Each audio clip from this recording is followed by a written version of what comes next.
The rain hammered the roof like it was trying to drown out the silence on the other end of the line. "I'm not coming back, Julian," Alex's voice cracked, flat as the Kansas plains we'd driven across 1,000 times. "The baby's not mine to raise, not anymore." He hung up before I could scream, leaving me staring at the nursery wall, the half-painted stripes blurring into a watercolor of regret. I dropped the phone, my knees buckling against the edge of the crib frame we'd bought together just last month. The room smelled of fresh paint and sawdust, a shrine to the future we'd sketched on napkins over diner coffee. Me, him, and this kid we'd fought tooth and nail to bring home through surrogacy. Now it was just me, 34 weeks along in this borrowed miracle, and the betrayal tasted like bile rising in my throat. That's when I texted Carter, "Nursery's a mess. Can you come fix it? Like now?" No details, no dignity. Just desperation wrapped in lowercase letters.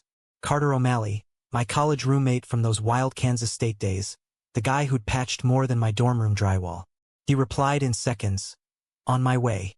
Hold tight." Carter showed up an hour later, his pickup truck kicking up gravel in the driveway of our My Ranch-style house on the outskirts of Wichita. The storm had eased to a drizzle, but the sky hung low and bruised, mirroring the ache in my chest. He didn't knock, just let himself in with the spare key I'd given him years ago, back when Alex and I were still figuring things out, toolbox in one hand, a six-pack of IPA in the other. Like he knew this wasn't just about screws and shelves. "Jesus, Jules," he said, stopping dead in the nursery doorway. His voice was that low rumble, the kind that cut through frat party noise or post-breakup hangovers. He was broader than I remembered. Flannel shirt stretched over shoulders earned from years hauling lumber at his family's construction firm. Freckles dusted his nose, unchanged since sophomore year when we'd shared a twin bed after too many shots, laughing it off as bro stuff. Now, at 36, those green eyes held a weight I hadn't noticed before. What the hell happened? I couldn't meet his gaze. Instead, I gestured vaguely at the chaos. The crib legs splayed like broken limbs, wallpaper borders curled at the edges, a mobile of wooden airplanes dangling half-finished from the ceiling fan. Alex bailed, said he's done. The papers are signed, but fuck Carter. The baby's coming in 6 weeks, and I can't even hang a damn shelf. He set the beer down on the changing table. Ironic? That, and cracked open the toolbox with a metallic snap that echoed too loud in the empty space. "Sit," he ordered, pointing to the rocking chair in the corner, the one I'd stained myself last weekend. "I'll start with the crib. You look like you haven't slept since the Jayhawks lost the tourney." I sank into the chair, the wood creaking under me, and watched him work. Carter moved like he was born to it. Methodical, sure-handed, whistling an old Springsteen tune under his breath. Born to run. Fitting for a guy who'd stuck around Wichita when half our class fled to coasts and cubicles. He'd married Lena right out of school, built a life in the trades, but that fell apart 5 years back. Divorce papers, a custody battle he barely mentions. Now it's just him and his golden retriever, Max, in a bungalow 2 miles down the road. As the evening wore on, the rain picked up again, drumming a rhythm against the window panes. He assembled the crib with quiet efficiency, sanding edges smooth, testing the rails with a father's phantom caution. I cracked open a beer, my one indulgence, non-alcoholic hidden in the back of the fridge, and the words spilled out before I could stopper them. "He knew, you know," I said, voice raw, "about us, back in college. I told him everything that first night we got serious. The drunken kiss at the kegger, the way you'd hold me when the world felt too big." He laughed it off, called it youthful experimentation. But last week, during the fight, he threw it in my face. Said I'd never fully let go of you, that this baby was just me chasing some ghost of what could have been. Carter paused, screwdriver midair, his back to me. The room felt smaller, the air thicker with the scent of pine shavings and unspoken history. When he turned, his jaw was tight, shadows carving hollows under his cheekbones. "And what did you say?" I said it wasn't true, but even as the lie left my lips then, it tasted hollow. Because in the quiet hours after Alex stormed out, I'd replayed it all. The summer after graduation, when Carter drove me home from a bar in Manhattan, his hand lingering on my knee at a stoplight. The wedding invite I sent him anyway, The one he came to with a date on his arm, clapping too hard during our vows. The texts that tapered off when life got real. Jobs, moves, the slow erosion of proximity into polite distance. He set the tool down, wiping his hands on his jeans, and crossed the room in 2 strides. Kneeling in front of me, he took the beer from my grip, his calluses rough against my skin.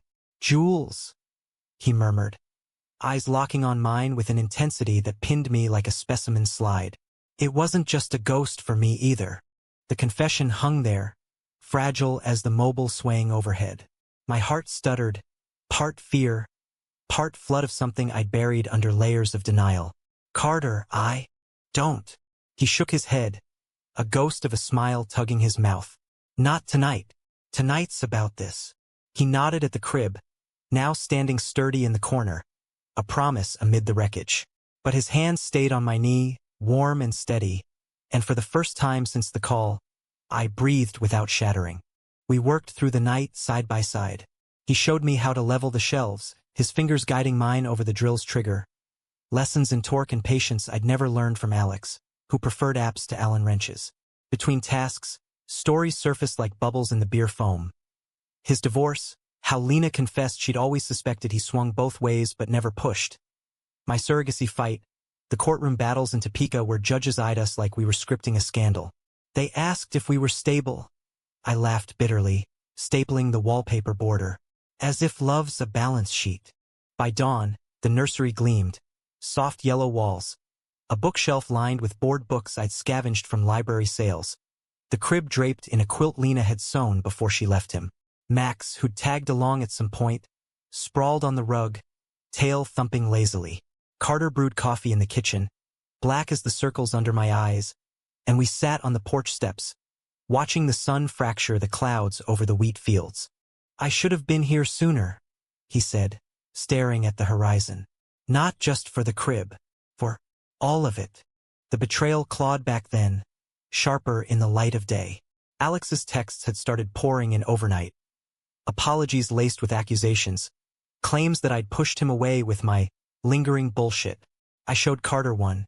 "You're better off without me, but don't pretend you weren't always half in love with your old roommate." It was the knife twist, the proof he'd weaponized our past. Rage boiled up, hot and unbidden. I hurled the phone into the yard, where it skidded through mud puddles. He used it against me, turned our friendship into this fucking wedge. Tears came then, ugly and unchecked, the kind that rack your shoulders and leave you hollowed out. Carter pulled me into him without a word, his arms a fortress of flannel and muscle. I buried my face in his neck, inhaling the clean sweat of labor and the faint cedar of his cologne. "He doesn't get to rewrite us," he whispered, fingers threading through my hair. What we have, it's not a wedge. It's the goddamn foundation." In that embrace the world tilted, not toward romance's fairy tale spin, but a quieter gravity, the pull of care worn deep by time. We'd both been betrayed, not just by partners, but by the versions of ourselves we'd hidden to fit the narrative. Alex's leaving wasn't the end. It was the crack letting light in, illuminating the man who'd shown up not as a savior, but as the friend who'd always known how to hold the pieces. The weeks blurred after that. Carter became a fixture. Mornings dropping off breakfast burritos from the taqueria on Douglas Avenue. Evenings walking the fields with me as my belly swelled, debating baby names over takeout from New Way. "Carter Jr.?" I'd tease, and he'd groan. But his eyes lit with a spark I hadn't seen since college bonfires. The climax hit on a sweltering August night, contractions ripping through me like thunderclaps. Alex's final betrayal. A voicemail, slurred and spiteful, wishing me good luck with your little project, and tell Carter I always knew. I deleted it mid-contraction, dialing Carter instead. He broke speed limits getting to Wesley Medical Center, bursting into the delivery room wild-eyed and white-knuckled. "You got this, Jules." He coached through the haze of pain meds and monitors, his hand crushing mine. When Elias, named for my grandfather, the stoic farmer who'd taught me resilience, entered the world with a wail that shook the sterile air, Carter was the first to hold him, tears carving tracks down his dust-streaked face. "He's perfect," he choked out, passing the bundle to me. In that fluorescent glow, with nurses buzzing and monitors beeping, I saw it. Not possession, but partnership. The care we'd both starved for, now cradled in tiny fists. We didn't fall into bed that night or the next. No grand declarations under harvest moons. Instead, it was pieced together in the mundane sacred. Carter installing car seat anchors with the precision of a surgeon. Me teaching him lullabies in the rocking chair. Elias's coups bridging the gaps we'd left unfilled. Alex faded to a footnote, his absence a scar that softened with each shared diaper change. One crisp October evening, as leaves turned the arboretum gold, we pushed the stroller along the paths near Macadam Park. Elias gummed a teething ring, oblivious to the weight of our words. I asked you here for shelves, I said, bumping Carter's shoulder. But you fixed so much more. He stopped, turning to face me, the setting sun gilding his profile. Care's not about fixing, Jules. It's about showing up when the blueprint fails. And I'd do it again. In a heartbeat. I leaned in, our foreheads touching, breaths mingling in the chill air. No kiss, not yet. That would come in its time, unhurried as the Arkansas River winding through town. But in that moment, with our sun between us and the vast American heartlands stretching out, I learned the truest lesson. Love isn't a straight line from point A to B. It's the detours, the breakdowns, the friends who grab the wrench and stay. Betrayal had cracked me open, but care, this fierce, unspoken kind, had shown me how to rebuild. And in the end, that's the American story, isn't it? Not the fireworks and picket fences, but the grit of holding on, one nail at a time.